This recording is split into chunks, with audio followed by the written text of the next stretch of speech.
요한복음 8장 10절부터 12절.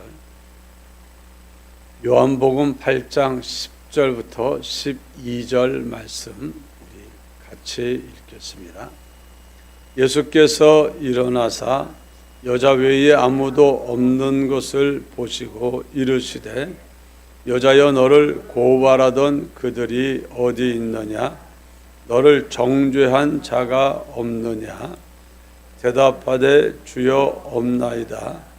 예수께서 이르시되 나도 너를 정죄하지 아니하노니 가서 다시는 죄를 범하지 말라 하시니라. 예수께서 또 말씀하여 이르시되 나는 세상의 빛이니 나를 따르는 자는 어둠에 다니지 아니하고 생명의 빛을 얻으리라. 아멘. 예수님이 12절에 나는 세상의 빛이다 이렇게 말씀을 했습니다. 마태복음 5장에는 너희는 세상의 빛이다 이렇게 말씀을 했습니다. 예수님이 빛이고 우리도 빛입니다. 우리는 본래 흑암에 속했던 사람들이었는데 빛 대신 하나님이 우리를 어두움의 자녀가 빛의 자녀가 되게 하시고 우리를 빛 가운데 머물러 빛의 자녀로 살게 해 주셨습니다. 나는 세상의 빛이다. 특별히 어떤 빛이냐? 나는 세상에 생명을 주는 생명의 빛이다. 이렇게 말을 했습니다. 예수님은 이 세상에 생명을 주는 생명의 빛입니다. 예수님은 세상에 죽은 자가 다시 살아나는 영생을 주는 빛이고 또 다시 살아난 사람들이 생명의 풍성함을 누리고 기쁨과 즐거움과 감사와 평안 속에서 의와 거룩과 진실한 삶, 선한 삶을 살게 하는 생명의 빛입니다. 그래서 오늘 우리들은 어떤 사람이냐? 바로 생명의 빛 대신 예수님을 따르는 사람입니다. 따르는 사람. 따른다는 것은 그냥 저 멀리 바라보고 졸졸 가는 게 아니라 바짝 달라붙어서 놓지 않고 따라가는 걸 말합니다. 눈이 많이 와서 산골에 그만 눈이 많이 와서 한 50cm 정도씩 눈이 왔습니다. 아이가 학교를 가야 돼요. 아이는 이제 초등학교 2학년입니다.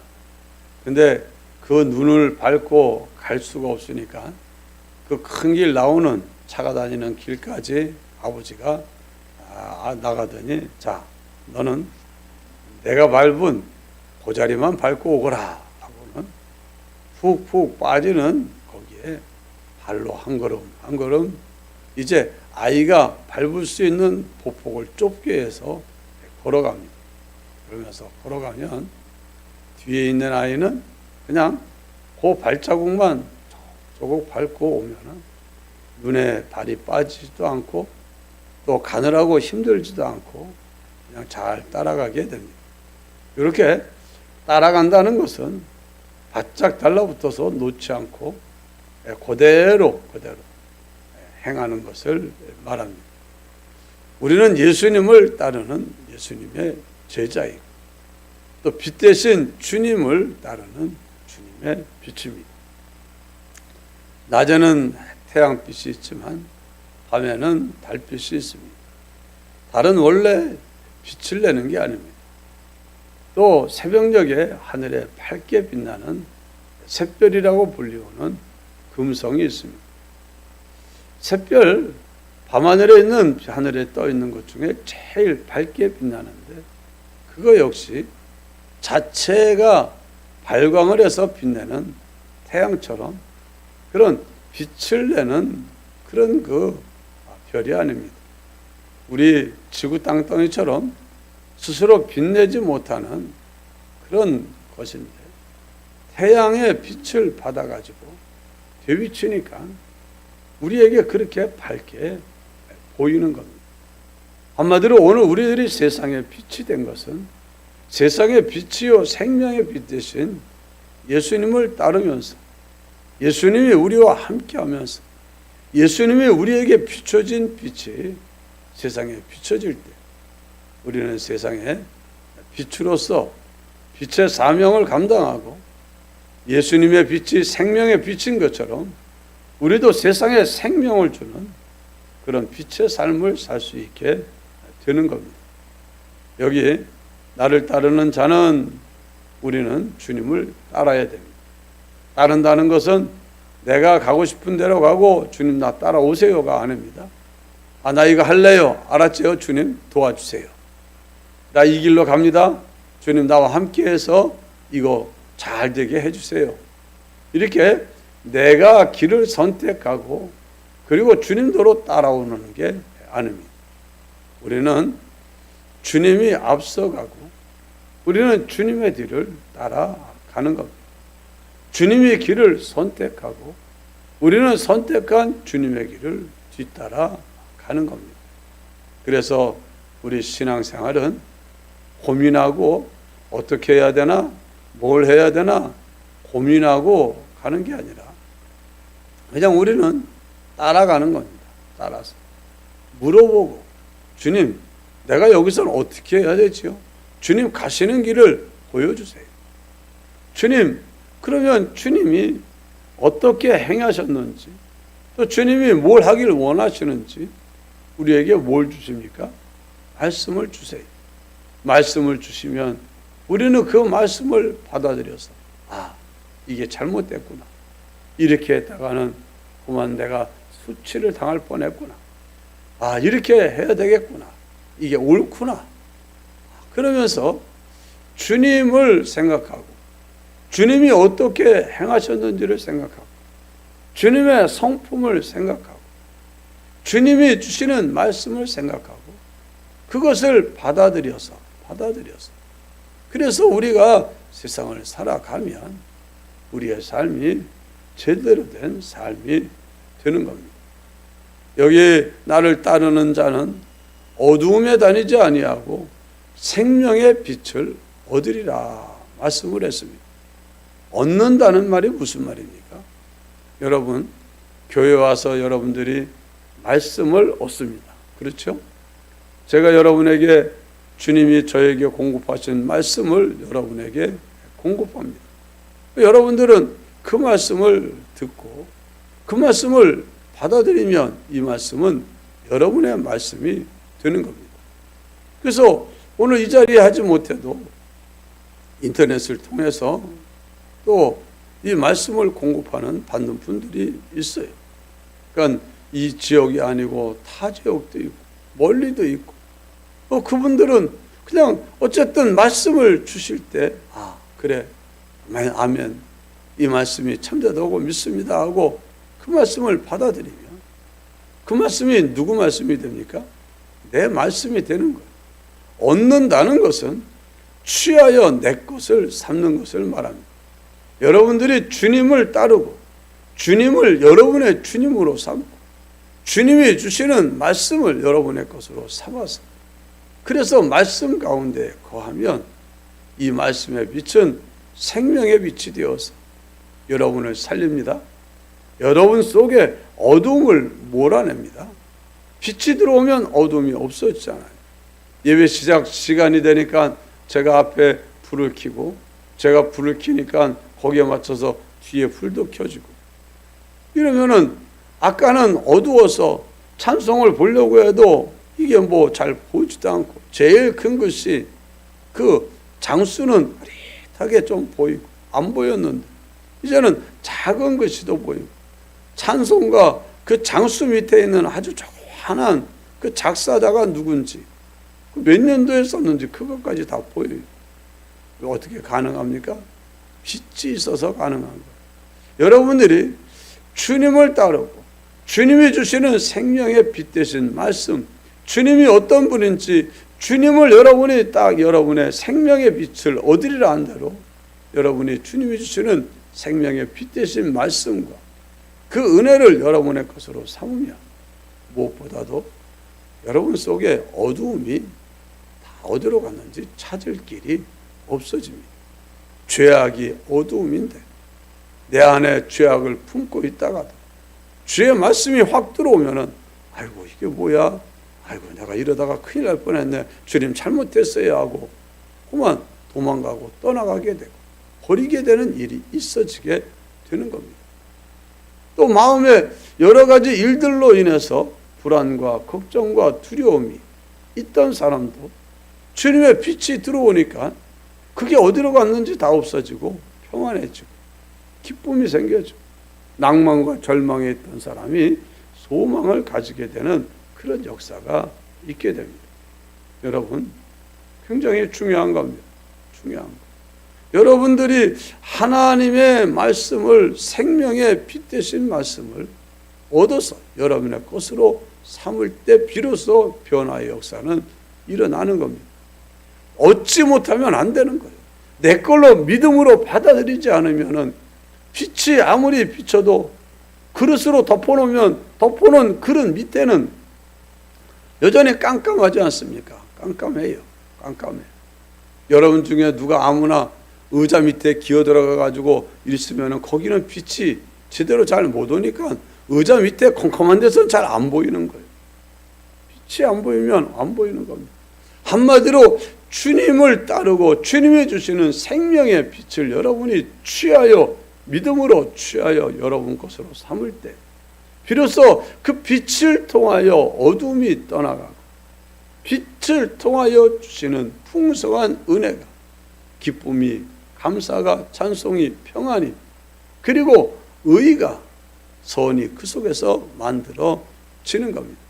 마음속에 누구에 대해서 미운 마음을 가지고 있다가도 주님의 빛을 받으면 미움이 어디로 갔는지 사라져 버려서 없어져 버려요. 없어져.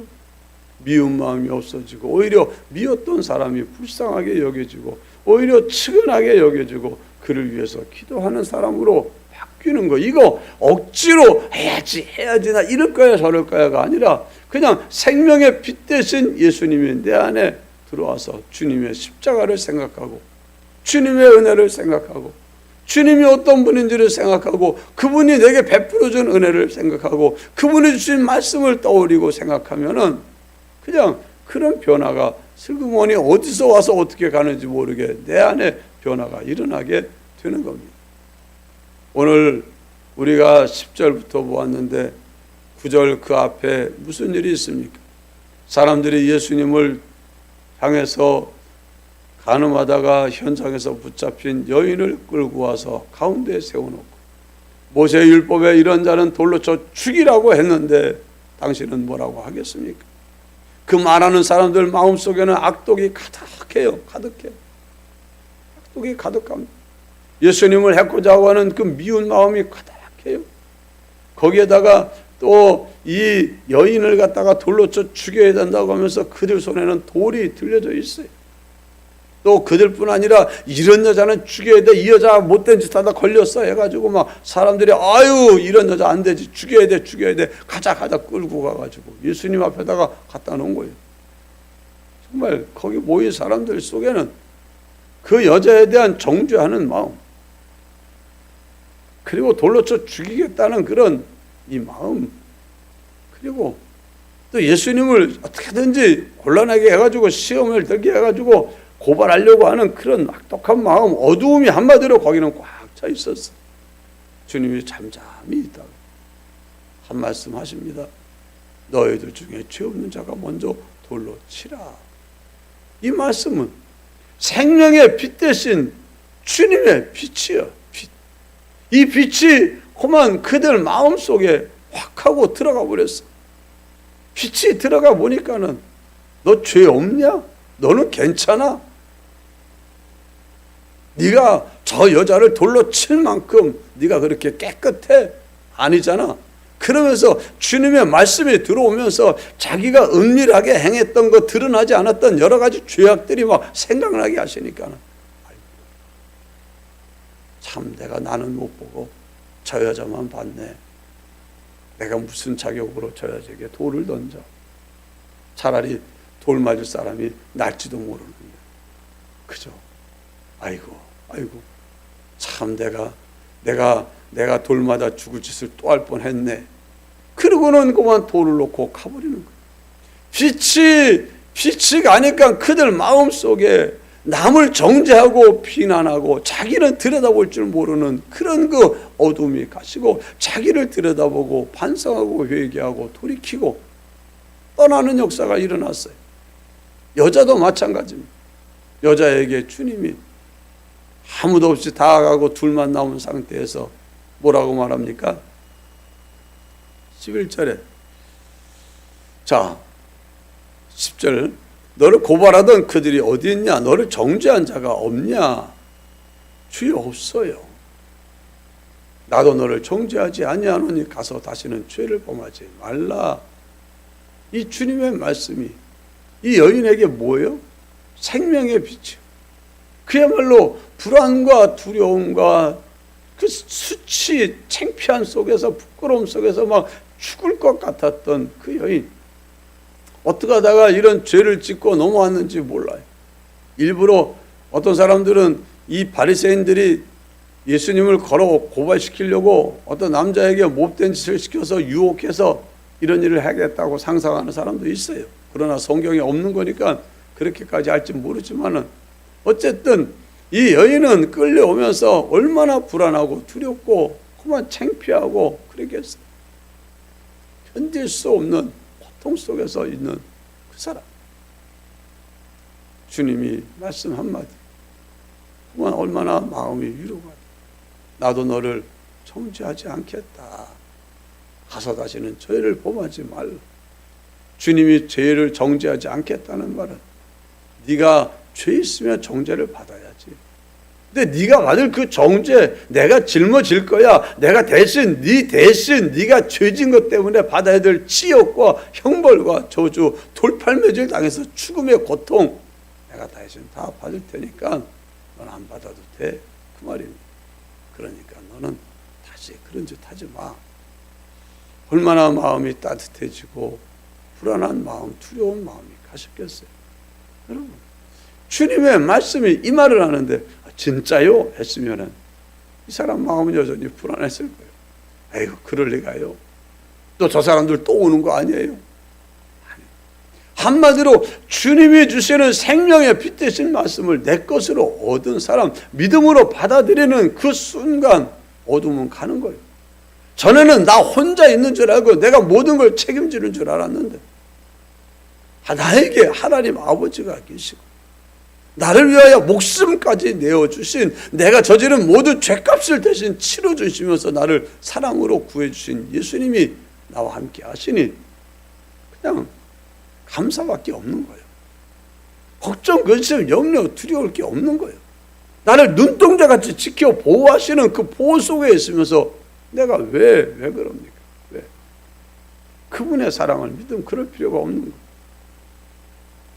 저기 아마존의 인디언들 속에는 그 풍습이 있어요. 성인식이 되면 한 12살 되면 성인식을 한다 그러면서 여러 가지를 거친데, 그 중에 하나가 무인지경의 깊은 밀림 속에 동물들이 막 사나운 맹수리 왔다 갔다 하는 그 무인지경에 가서 혼자 밤을 지새는, 혼자 밤을 지내야 되는 거예요. 버스럭거리면 진짜 맹수들이 왔다 갔다 하는 그곳에 혼자 깊이 들어가서, 그럼 애들이 얼마나 무섭겠어요. 떨고 밤새 그냥 어쩔 줄 모르고. 그런데 그만 어디서 짐승 소리가 나면 놀래고 무섭고 막 짤쩔매요. 동틀 때가 다 돼서 있는데 가만히 보니까 저쪽에 그림자가 하나 보이는, 아버지 그림자가 보이는, 아버지가 밤새 활을 들고 아이가 있는 곳에서 쭉 떨어져가지고 아이를 지켜보고, 성인씨 가다가 뭐 짐승한테 물려 죽게 할 일은 없어요. 혹시라도 짐승이 아이를 해칠 것 같으면 그 짐승을 죽이고 아이를 살리려고 밤새 서 있었어요. 근데 그 아이는 그걸 몰라요. 여러분, 알면 불안에 떨겠습니까? 속편하게 누워 자겠습니까? 속편하게 누워 자는 거예요. 알면. 안 그렇겠습니까? 아버지가 활 들고 저 짐승들이 나 잡아서 해칠까 봐 밤새 지키고 있는데 내가 왜 불안해? 아버지 수고하세요. 그럼 쫓아버리는. 그런데요, 오늘 우리 하나님 아버지가 우리를 눈동자같이 지킨다고 하지 않았습니까? 말씀하지 않았습니까?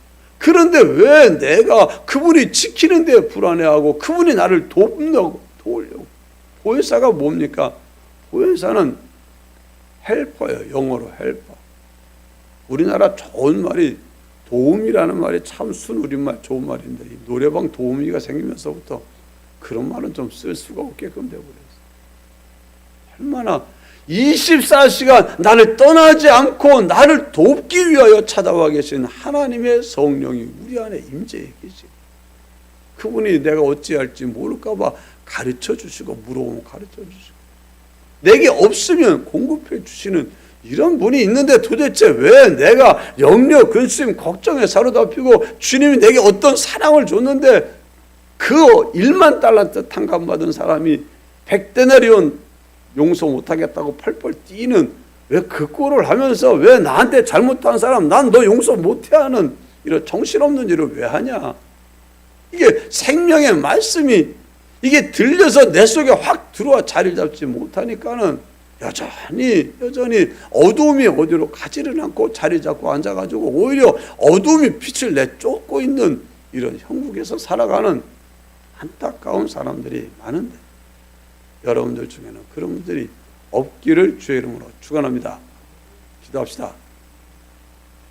주님 감사합니다. 오늘도 귀한 말씀 주시니 감사합니다. 생명의 빛 되신 주님이 우리와 함께 하시고 우리를 도우시며 우리를 인도하시고 우리에게 은혜와 진리와 주의 영으로 공급해 주시니 감사합니다. 이제는 주님의 빛을 따름으로 그 빛을 내 빛으로 삼음으로 어두움이 다니지 아니하는 우리 다 되게 하여 주옵소서. 주님의 말씀이 그 악독한 사람들의 죄를 드러내어 부끄러움을 가지고 도망가게 하고, 불안에 떨던 그 가련한 여인, 정말 이 여인을 다시 회복시켜 다시 새롭게 살 수 있도록 한 것처럼 늘 주님의 공급하시는 말씀이 우리의 삶을 변화시키고 새롭게 하는 은혜의 역사를 이루는 놀라운 간증이 풍성한 성도들이 되게 하여 주옵소서. 예수님 이름으로 간절히 기도하옵나이다. 아멘. 기도하시다가 자유로 돌아가시기를 바랍니다.